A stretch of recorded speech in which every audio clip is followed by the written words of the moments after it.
Responsabilidade civil. Responsabilidade civil é um conceito típico do direito. Mas há instituições em nossa comunidade, na nossa comunidade nacional, que não querem responsabilidade civil.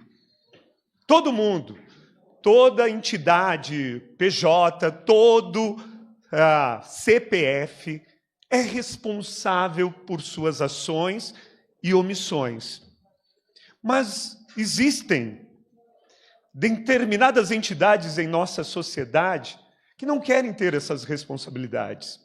E aqui digo aquilo que afirmei já na última tribuna, aquilo que conhecemos como Big Techs, que tem dominado nossa comunidade nacional, global. Inclusive trago aqui as grandes questões, sobretudo um texto que eu estou ruminando na leitura, que é Geração Ansiosa, ou mesmo do psicólogo social Jonathan Haidt, formado em Harvard, e Michel Dermoudet, Fábrica de Cretinos Digitais. E isso é um desafio para nós, educadores, é um desafio para nós enquanto famílias, é um desafio para nós enquanto sociedade, quando assistimos, nesta última semana que se passou, o influencer Felca, revelando o quanto que essas Big Techs, Facebook, Instagram, Meta, o Google, TikTok, só tem uma orientação. O importante é lucrar. Mesmo que destrua a saúde mental de nossas crianças, mesmo que exponha e precocemente a sexualize, tudo isso está correndo solto e não há lei que possa regulamentá-las. E elas fazem lobbies no Congresso Nacional para que elas não sejam regulamentadas. Por isso, louvo hoje que o governo federal mandou para o Congresso Nacional 2 leis para proteger os conteúdos e as nossas crianças.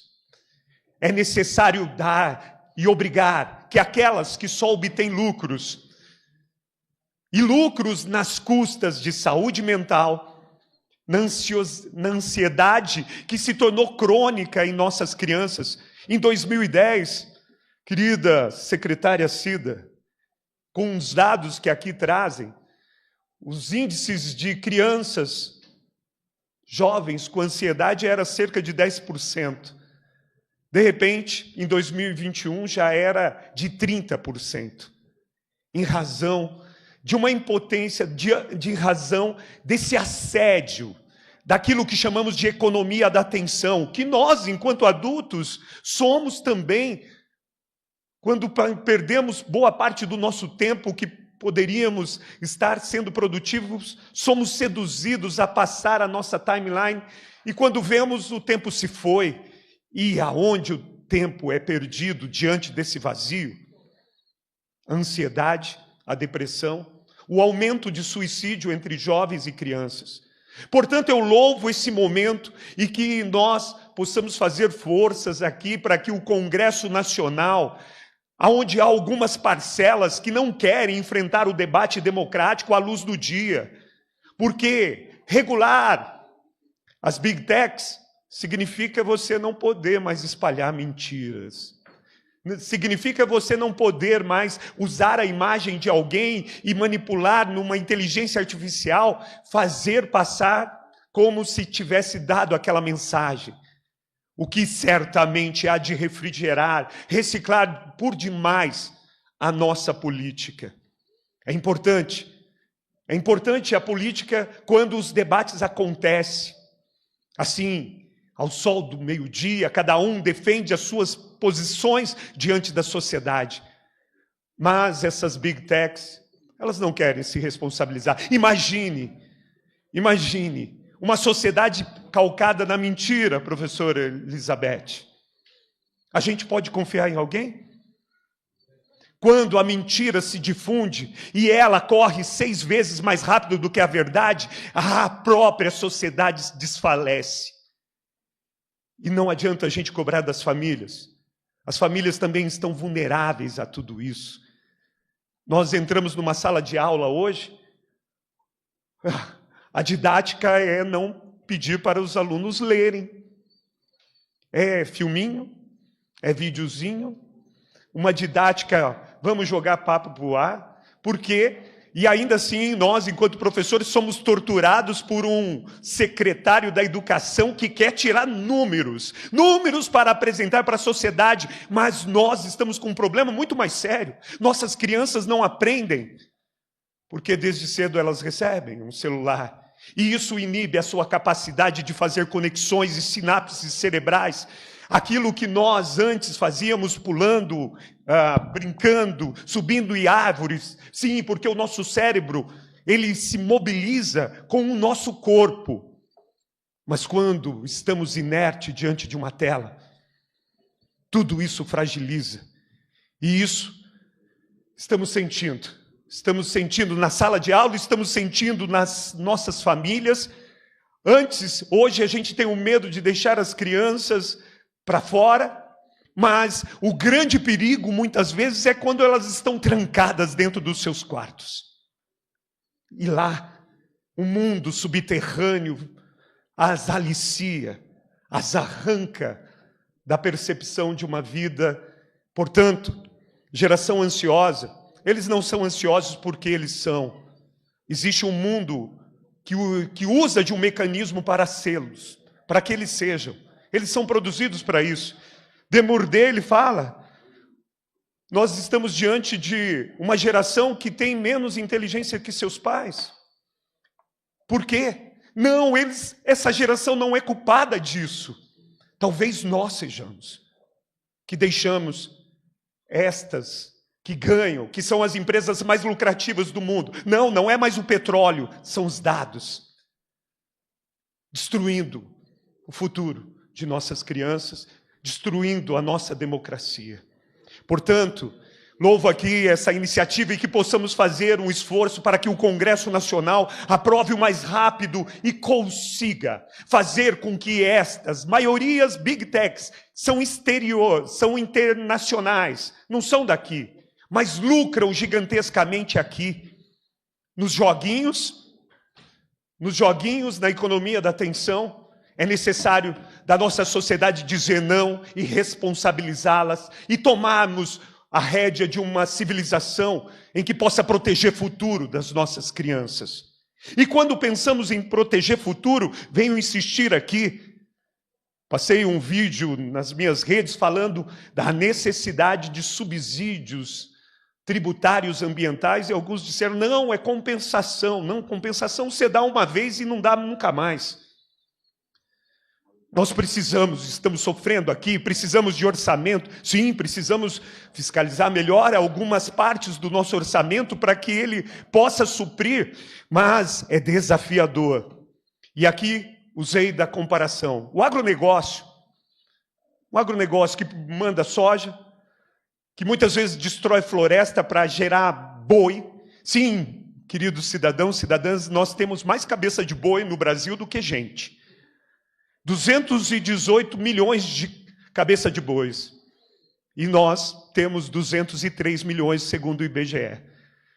Isso destrói nossas florestas, acaba com o nosso ecossistema para nós exportarmos soja, minério de ferro. E essa galera recebe de subsídios muitas vezes alcançados por meio dos lobbies do Congresso Nacional, 158 bilhões. Ou seja, para eles produzirem uma economia que hoje cada vez mais está concentrando renda, porque o agronegócio hoje não é a agricultura familiar que você precisa das pessoas ali. O agronegócio hoje é todo mecanizado. Eu mesmo tenho um cunhado que toca 500 alqueires, ele toca em 4 pessoas, não gera emprego. E à medida que não gera emprego, também não paga para exportar. E essa gente recebe 158 bilhões. Imagine, se municípios como o nosso recebesse 10% disso, para conservar a vida, para conservar o clima, para conservar a possibilidade do agronegócio no futuro produzir alguma coisa. Por isso que a gente tem que começar a lutar. Aqui, e o nosso município, nenhum município da região metropolitana faz aquilo que fazemos, e temos que bater na mesa e pararmos e exigir: olha, caro deputado federal, caro deputado estadual, a gente vai parar de ficar enchendo o seu saco por conta de emenda, se você fazer uma lei de subsídios tributários, parar de favorecer aqueles que estão já concentrando renda, e investir em municípios que vão garantir a vida no futuro. É fundamental. E esse é o momento político da COP. Lá em 2015, em Paris, os países ricos se comprometeram em pagar para os países como o nosso. Sim, o aquecimento global, sabe quanto que da nossa parte contribui para isso? 16%. Dos países ricos do norte global, Europa, Estados Unidos, sabe quanto que eles contribuem para a destruição do planeta? 84%. Portanto, nada mais justo que eles paguem. E é aquilo que vai ser lutado, vai ser posto na nossa COP lá em Belém. E é o momento, seria, né, que nós pudéssemos estar lá, reivindicando isso, porque daí daríamos um outro desenvolvimento, um desenvolvimento na bioeconomia, um desenvolvimento na conservação da vida futura, e nós temos essa capacidade. Portanto, fazemos aqui um apelo, que nós estejamos atentos e possamos aqui, esse engajamento que nossa Câmara tem pautar com as outras câmaras, exigindo isso, pautando, inquirindo essa necessidade de uma lei que amplie o nosso orçamento e para que nós possamos garantir a dignidade da nossa comunidade. Por fim, não esqueça, às 6 horas, 18 horas, lá no Jorge Nino, na próxima sexta-feira, vai lá, vamos participar. É o momento da gente politizar a nossa comunidade, e a gente politiza quando a gente participa. Portanto, nosso PPA, fazemos aí um apelo para que a nossa comunidade esteja lá, construindo junto de nós, políticos e comunidade, pronto para for essa Juquitiba do futuro, essa Juquitiba que vai dar certo, que está dando certo em cada força e esperança do nosso povo. Uma boa noite, desculpe por falar demais.